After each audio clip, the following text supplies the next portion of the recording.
Siya ay isang prinsipe, ngunit pinaslang siya ng isang sundalong paa na hindi man lamang alam ang kaniyang pangalan. Ito ang kuwento ni Llywelyn ap Gruffudd, ang huling katutubong prinsipe ng Wales, at ang pagkakamaling militar na sadyang napakalaki kaya nabura nito ang isang bansa.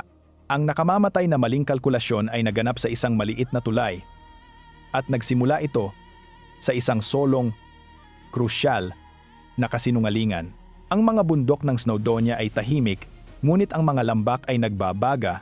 Sa loob ng 1,000 taon, ang espiritu ng mga Welsh ay nanatiling matatag sa mga mabatong kuta na ito.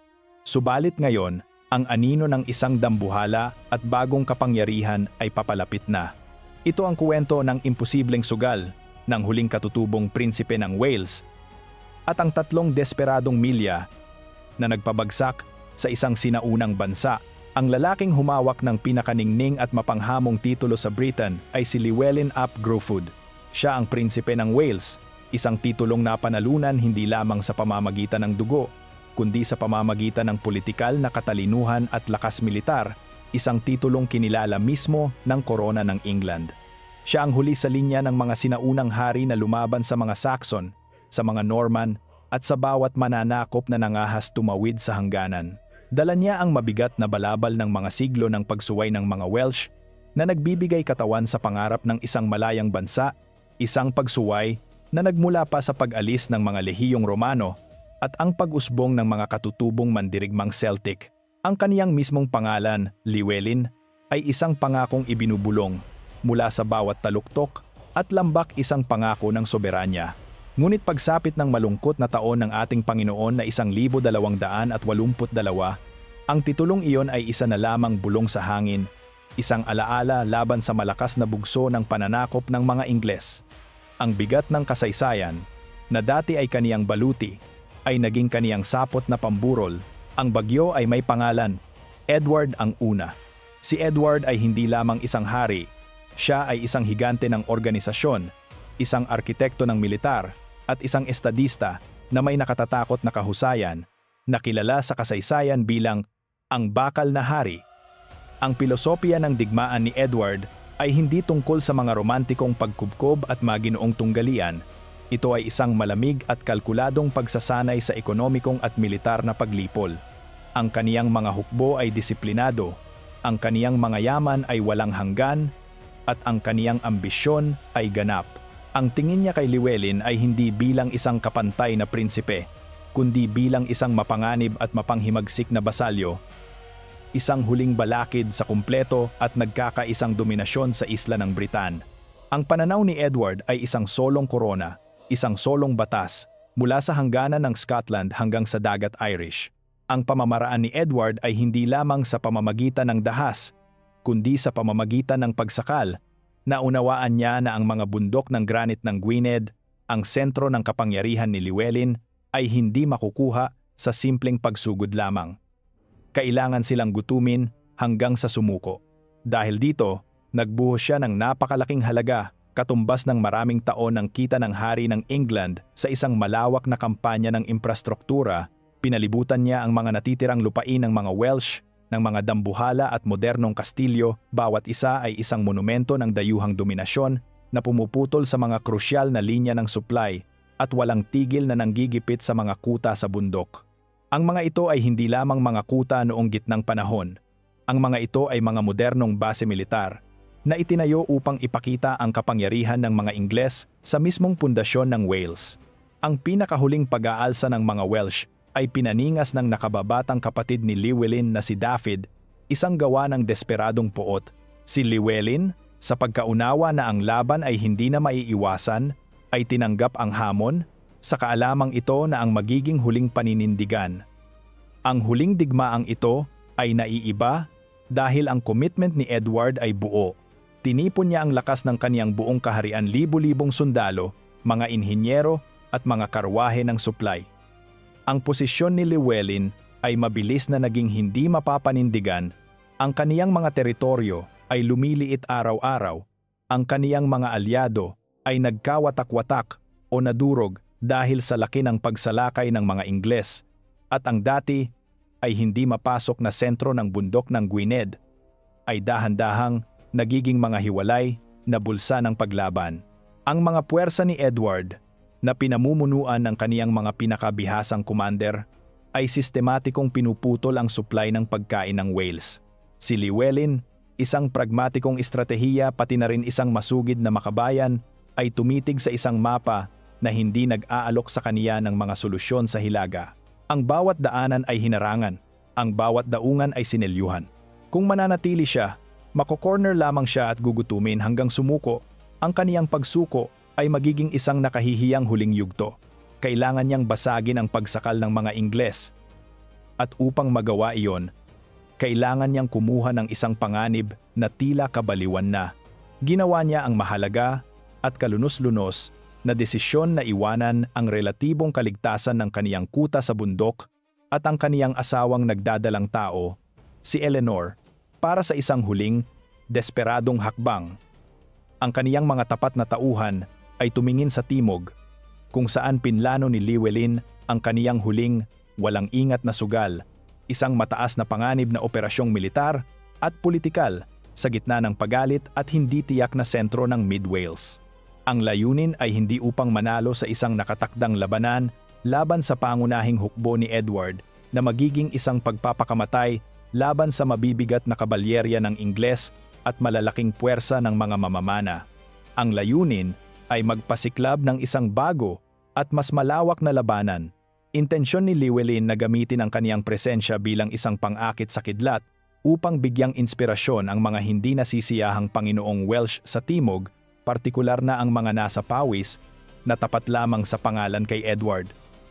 Kung makukuha niya ang suporta ng mga makapangyarihang tao na ito, kung makakalikha siya ng sapat na dami ng rebelyon, at marahil ay mahikayat ang ilang hindi nasisiyahang mga Panginoong Marcher, ang mga pabago-bagong baron na namamahala sa mga hangganan ng England. Maaari niyang pilitin si Edward na itigil ang mapaminsalang pagkubkob nito sa hilaga at hatiin ang kaniyang napakalaking kapangyarihan. Ito ay isang huling hirit, isang huling, walang ingat na pag-indayog para sa kalayaan na hindi umaasa sa bakal at barya, kundi sa matindi at sinaunang pangarap ng pagkakaisa ng mga Welsh. Isinusugal ni Llywelyn ang lahat sa nananatiling katapatan ng kaniyang mga tao sa pag-asang ang isang simbolo ng paglaban ay makagagalaw pa rin ng mga bundok. Ngunit sa sandaling tinalikuran niya ang Gwynedd, humahakbang na siya sa isang ilang ng hindi tiyak na katapatan at mga espiyang Ingles. At ang kapalaran ng Wales ay kasama ng kaniyang maliit na hanay ng mga tauhan. Kung nakikita ninyong nakakaaliw ang epikong sagupaan na ito sa pagitan ng isang prinsipe at isang hari, paki-consider po ang pag-subscribe sa aming channel. Ang inyong suporta ay nagbibigay daan sa amin upang patuloy na ikuwento ang mga kamanghamanghang yugtong ito ng mga pinakamalaking pagbabago sa kasaysayan. Ang march sa patungong timog ay hindi isang matagumpay na parada, kundi isang tila multong dumadaan sa gabi.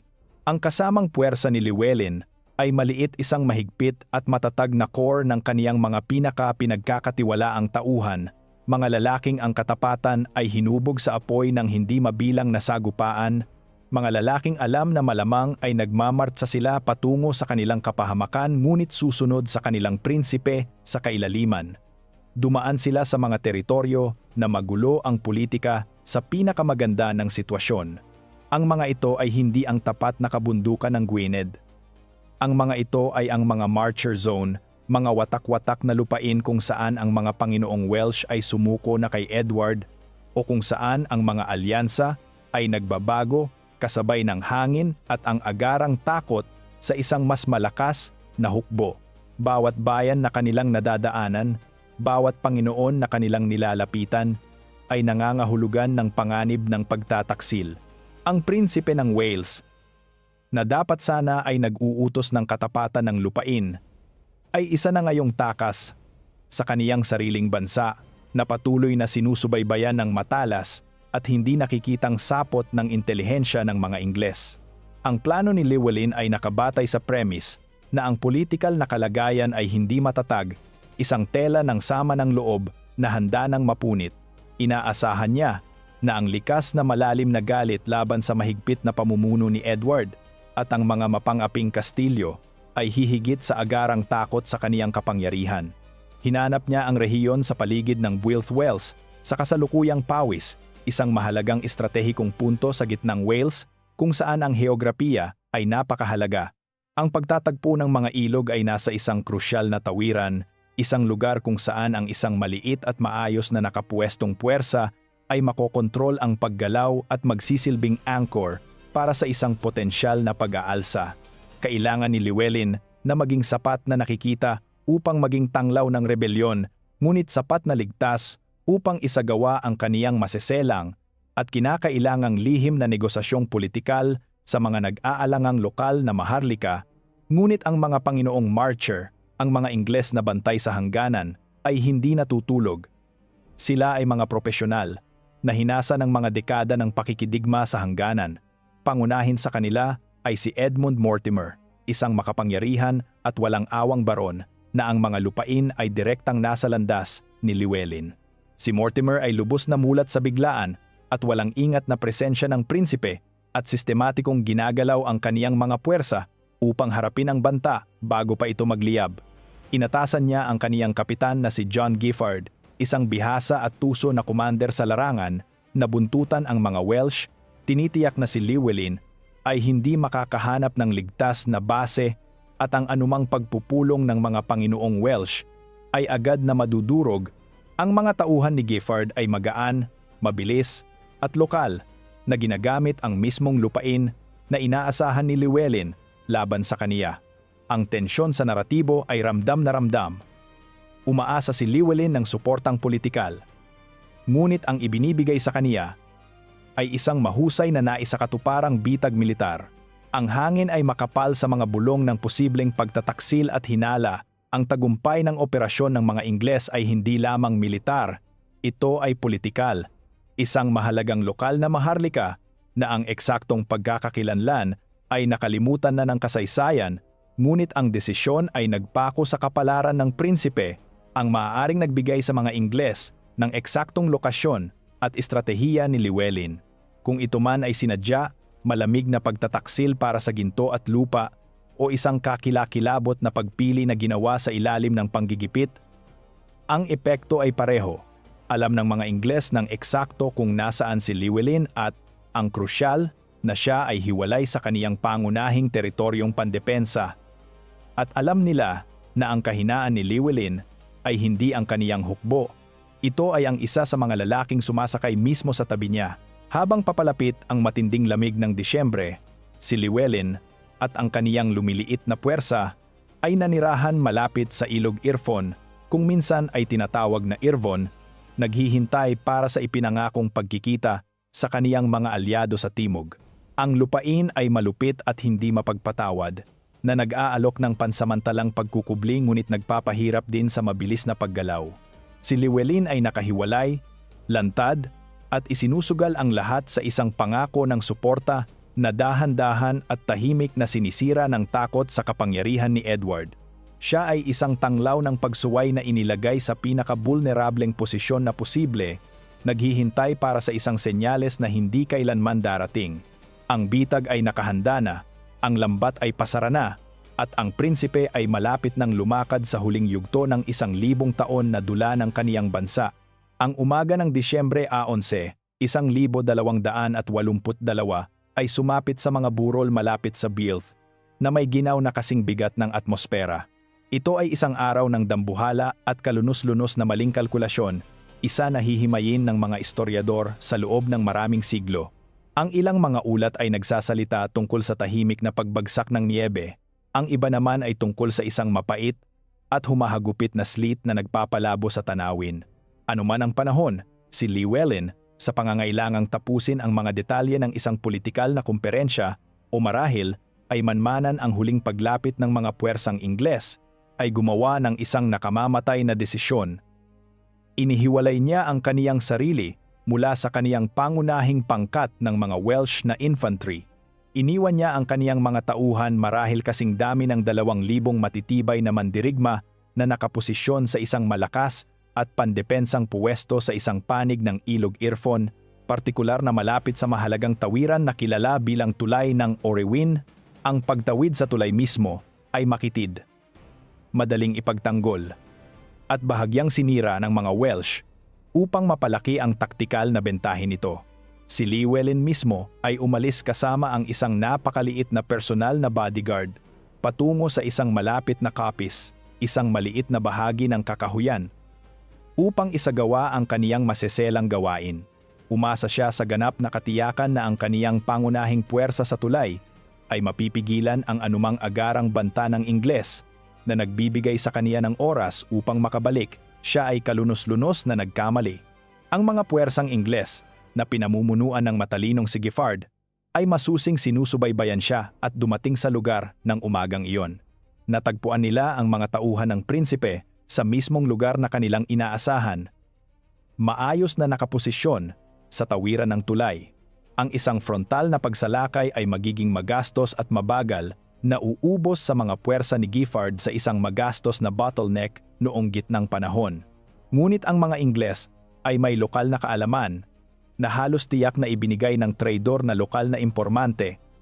Alam nila, ang isang malapit na ford isang mababaw na bahagi ng ilog na nakaligtaang bantayan ng mga Welsh. Ang plano ng mga Ingles ay napakatalino sa pagiging simple nito at mapangwasak sa pagpapatupad nito, habang ang isang maliit na detachment ng Ingles ay gumagawa ng isang maingay at agresibong pagkukunwari sa tulay upang mapako ang hukbong Welsh sa lugar. Ang pangunahing pangkat ng mga puwersa ni Giffard ay tahimik na tumawid sa earphone gamit ang ford.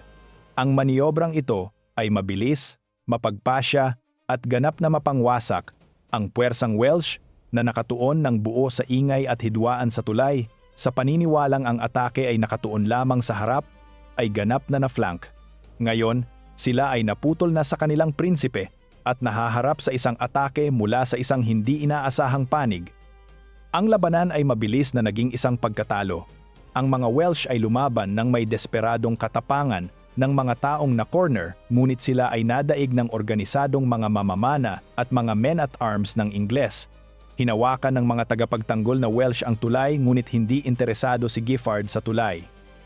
Ang kaniyang mga tauhan ay nakatawid na sa ilog na 300 yarda ang layo. Ang paglaban sa tulay ng Orewin ay bumagsak, habang ang mga puwersang Welsh ay pinapatay, nagkakawatak-watak o itinutulak sa nagyeyelong ilog. Si Llywelyn ay nanatili sa coppice, nakalunos-lunos, na walang kamalayan na ang linyang pandepensa na kaniyang itinaya ang kaniyang buhay at ang kapalaran ng kaniyang bansa ay naglaho na. Inihiwalay niya ang kaniyang katawan sa kaniyang espada. At ngayon, ang landas ay bukas na para sa mga Ingles upang mahanap ang ulo. Dala ng hangin ang mga huling hiyaw ng kaniyang mga naghihingalong tauhan, isang tunog na napagkamalan niyang normal na ingay ng isang matagal na sagupaan. Ang mga tunog ng organisadong pakikipaglaban at ang nagbabangga ang bakal ng labanan ay naglalaho na. Napinalitan ng mga paos na sigaw ng paghabol at ang nagpapanik at nagkakawatak-watak na hiyaw ng mga talunang Welsh. Si Llywelyn, sa pagbabalik mula sa kaniyang pagpupulong at pagkakarinig sa kakaiba at pira-pirasong ingay ng paghabol, ay na-realize ng may nakasusuklam na linaw na ang labanan ay talo na. Mabilis siyang nanggabayo patungo sa tawiran ng ilog, ngunit huli na ang lahat. Natagpuan niya ang kaniyang sarili, hindi sa gitna ng kaniyang tapat na hukbo, kundi nag-iisa, hiwalay sa kaniyang mga tapat na tauhan, dahil sa matagumpay na mga Ingles na ngayon ay nagwawalis sa kanayunan sa gitna ng magulong kinalabasan ng kanilang tagumpay. Sa sandaling ito ng mabilis na pagtakas, malalim sa kakahuyan kung saan siya naghanap ng pagkukubli, siya ay natagpuan ng isang maliit at hiwalay na patrol ng mga sundalong Ingles. Ang lalaking nakatagpo sa kaniya, ang siyang magseselyo sa pananakop ng Wales, ay isang Ingles na sundalong paa na nagngangalang Stephen de Frankton. Si Frankton ay hindi isang sikat na kabalyero o isang may dekorasyong kapitan. Siya ay isang karaniwang tao, isang mababang ranggo na spearman, ngunit ang kaniyang hindi sinasadyang pagkakatagpo ay magiging isa sa mga pinakamahalagang kaganapan sa kasaysayan ng Britain. Ang sagupaan ay mabilis, brutal, at ganap na walang seremonya. Hindi alam ni Frankton kung sino ang kaniyang kaharap. Malamang na suot ni Llywelyn ay isang simpleng coat of mail, na walang madaling makilalang baluti ng isang prinsipe. Si Llywelyn ay nakahanda. Ngunit nadaig ng bigla ang pananambang. Itinarak ni Frankton ang isang sibat o lanse sa katawan ng prinsipe na nagdulot ng nakamamatay na sugat. Ang prinsipe, na hiwalay na sa mga natitira niyang bantay, ay bumagsak ng hindi sumusuko, nang hindi ibinubunyag ang kaniyang pagkakakilanlan, at nang walang saksi na magsasabi ng kaniyang mga huling salita. Ang huling soberanong prinsipe ng Wales ay namatay sa isang nakalimutang kakahuyan, hindi sa isang malaking pagkubkob o isang kabayanihang huling paninindigan, kundi sa isang maliit at kalunos-lunos na sagupaan laban sa isang hindi kilalang sibat.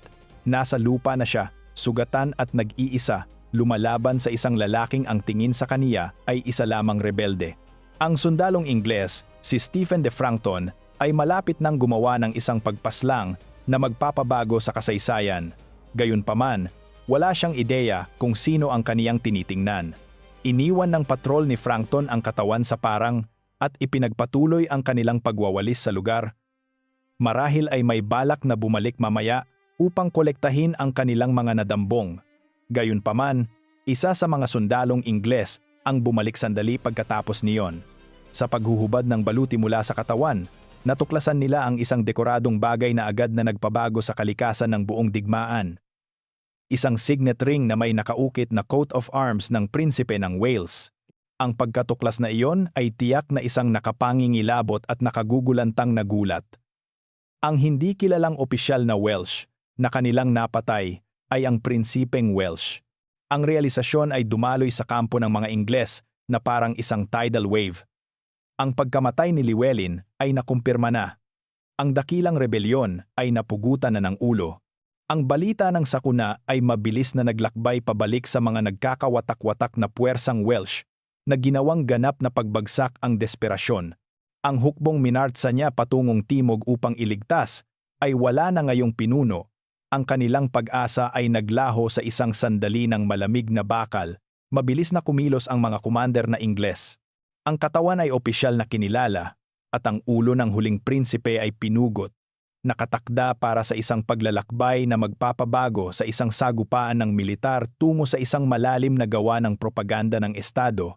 Pakibahagi po ang kuwentong ito sa isang kaibigan na nagpapahalaga sa mga dramatikong pagbabago ng kasaysayan. Ang matagumpay at nakapangingilabot na prosesyon patungong London ay ang huli at mapangwasak na kabanata ng pananakop.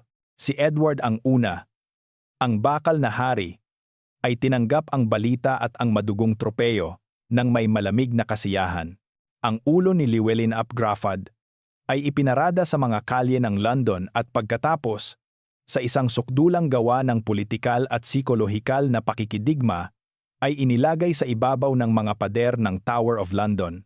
Upang kutyain ang sinaunang propesiya ng mga Welsh na isang prinsipeng Welsh ang balang araw ay magsusuot ng korona ng Britain, ang mga Ingles ay naglagay ng isang pilak na korona at isang garland ng ivy sa ulo ng prinsipe.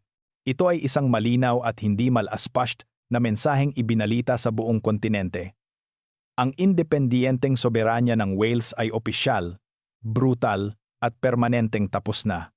Ang mga siglo ng paglaban ay humantong hindi sa isang kasunduang pangkapayapaan, kundi sa isang kakilakilabot na palabas na idinisenyo upang durugin ang espiritu ng mga Welsh magpakailanman, isang biswal na patotoo. Sa ganap na kapangyarihan ng Haring Ingles, ang agarang kinalabasan ay mabilis at kabuuan. Ang natitirang paglaban ng mga Welsh ay ganap na nawalan ng moral. Ang nakababatang kapatid ni Llywelyn, na si Dafydd ap Gruffudd, na siyang nag-udyok sa buong digmaan, ay tinugis at nahuli ng sumunod na taon. Si Dafydd ay isinailalim sa isang mas kakilakilabot na kapalaran kaysa sa kaniyang kapatid. Kinaladkad siya patungo sa kaniyang bitayan, binitay, kinalas ang bituka, at hinati-hati ang katawan. Hindi lamang siya ang huling prinsipeng Welsh, kundi ang unang taong may mataas na ranggo na pinatay sa pamamagitan ng malupit na paraang ito sa ilalim ng mga batas ni Edward, na ginagawa ang kaniyang kamatayan na isang nakapangingilabot na huwaran at isang huling pagtatapos sa digmaan. Ang kaniyang publiko at napakasakit na kamatayan ay tiyak na nagselyo sa pananakop. Pinagtibay ni Edward ang una ang kaniyang tagumpay sa pamamagitan ng pagtatayo ng isang dambuhalang bakal na singsing ng mga kahanga-hanga at makapangyarihang kastilyo Caernarfon, Conwy, Harlech at iba pa na tumayo bilang mga simbolo ng dominasyon ng Ingles na epektibong kumokontrol sa populasyon ng Welsh sa loob ng maraming siglo. Ang Statute ng Rhuddlan noong 1284 ay formal na sumipsip sa Wales sa sistema ng administrasyon ng Ingles na nagtapos sa legal na pag-iral ng independiyenteng prinsipalidad ng Wales at inilagay ito sa ilalim ng direkta at hindi matatawarang kontrol ng koronang Ingles. Ngunit ang kasaysayan, gaya ng dati, ay isang mahabang laro. Ang pagkamatay ni Llywelyn ap Gruffudd sa tulay ng Orewin ang naging turning point, ang huling sandali ng pagbagsak, ngunit hindi nito pinatay ang apoy ng pagkakakilanlang Welsh. Ang alaala ng huling prinsipe ay naging isang makapangyarihan at nananatiling simbolo ng pagkawala ng kalayaan. Ang kaniyang kalunos-lunos na wakas ay tumiyak na ang pakikibaka para sa kalayaan, bagaman natalo sa larangan ng digmaan, ay mananatiling isang core at hindi matitinag na bahagi ng pambansang kamalayan para sa 7 siglo na sumunod. Siya ang dulo ng isang linya, ngunit ang simula ng isang makapangyarihan, madalas na tahimik, ngunit palaging nagbabagang pamana ng pagsuway. Ang kalunos-lunos na pagkatalo sa tulay ng Orewin ay nagpapatunay na kahit bumagsak ang mga bayani at mawala ang bansa, ang kanilang alaala ay maaaring manatiling binhi ng pag-asa para sa mga susunod na henerasyon. Kung nais ninyong sumisid ng mas malalim sa mga kamanghamanghang labanan at mga figura na humubog sa ating mundo, siguraduhin pong i-like ang video na ito, mag-iwan ng komento sa ibaba na nagsasabi sa amin kung anong bahagi ng kasaysayan ang sa tingin ninyo ay karapat-dapat na ikuwento sa susunod, at pindutin ang subscribe button para sumali sa aming komunidad.